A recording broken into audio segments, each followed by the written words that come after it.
Amen. Hallelujah.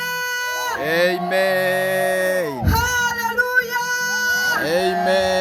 Amen. Hallelujah. Amen. Hallelujah. Amen. Hallelujah. Amen. Hallelujah. Amen. Amen. Amen. Amen. Hallelujah. Amen. Basebone banyabo balamusizza mu linnya lya Mukama waffe Yesu. Amen. Njagala kwebaza Katonda kubanga Mukama mulungi. Era Mukama mulungi ekiseera kyonna. Njagala kwebaza Mukama olunaku olwaleero kirungi nnyo okubuulira enjiri. Yesu Kristo mwennyini ayogera n'agamba nti ekisinga okumusanyusa ayagala abantu bonna okulokoka n'okutuukira ddala okutegeerera ddala amazima. Ssebo bassebo ne bannyabo njagala okubaaniriza abaweereza ba Mukama mwenna mpanyuse nnyo okubalaba mu kifo kino. Kubira Yesu engalo ez'amaanyi. Haleluya. Nze abaaniriza amannya gange mpitibwa Mariam Nangai. Nebaza Katonda kubanga yandokola ate oluvannyuma lw'okundokola nampa omwami omu yekka bw'ati. Mukama yebaziwe. Omusumba Bishop Sam Nangai asobola okubabuubirako bw'ati. Haleluya. Mukama yebaziwe nnyo. Nebaza Katonda kubanga Mukama mwesigwa. Bwe nali nga sinnaba kulokoka nva mu famire y'Abasiraamu nnyo. Amina. Era nga ndi muzzukulu w'omugenzi Saadi Mukasa nga yeebase Kagoma. Mukama yeebazibwe. Emizikiti nga giri mu luggya wakati. Haleluya. Era nze nasaalanga sigidda neekwata okuva eno ku nviiri nekkirira wano mu Gyenyi. Mukama yeebazibwe. Naye neebaza Katonda kubanga lwakya lumu Mukama n'asisinkana obulamu bwange.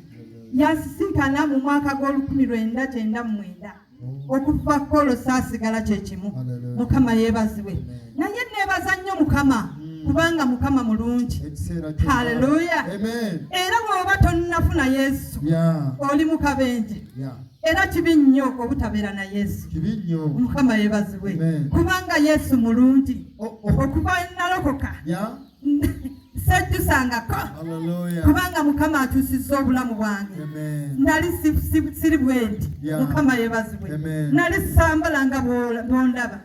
Nange nayambalako ebyamalala nenyambalanga obumpi nenteekangamu empale nendowooza nti ndi wakitiibwa nnyo. Mukama yeebazibwe nnyo. Haleluya. Naye nga nali mu kitiibwa kya Sitaani neneebaza Katonda okuva lwe nalokoka nati nyambalanga omumbejja. Mukama yeebazibwe. Mukama n'akyusa obulamu bwange. Haleluya. Njagala babuulireko kimu. Ndi olw'ekisa kya Katonda ndi musumba ate ndi musawo. Lumu nali ngenze nkuko kusomera erimu.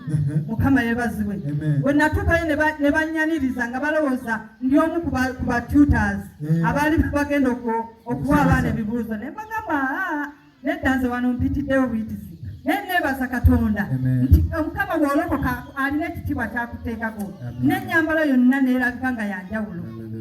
Ekirala njagala kwebaza Mukama bwe nalokoka famire yaffe neegolokoka ne bagamba nti otuswazizza era ne bagamba ebigambo bwe biti.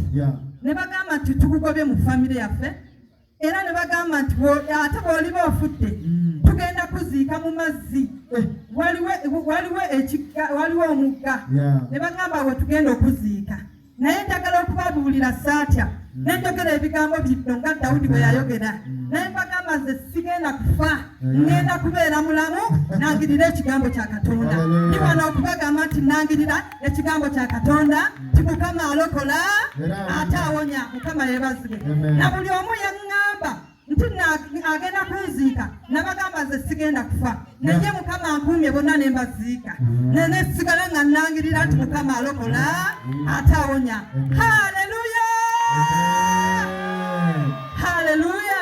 Njagala okubazaamu amaanyi abakkiriza Yesu Kristo okuba omulokozi wammwe Yeah. Yesu muli ku kituufu Mukama yeebazibwe obulokole bunyuma ate oluvannyuma lwa byonna Yeah. tugenda kusigira obwakabaka bwa Katonda kati njagala kuzzaamu amaanyi oyinza okuba nga waliwo by'owulira oyinza okuba nga waliwo by'owulira nga tebali siriyasi mu Kristo naye gwe nyweza Kristo ajja kutuusa w'olina okutuuka ajja kutuusa wakanirwa Mukama abampeere nnyo omukisa haleluya kisembayo Mukama webangoba mu kika kyabwe haleluya Mukama nannyungako ekika nti mukiraba haleluya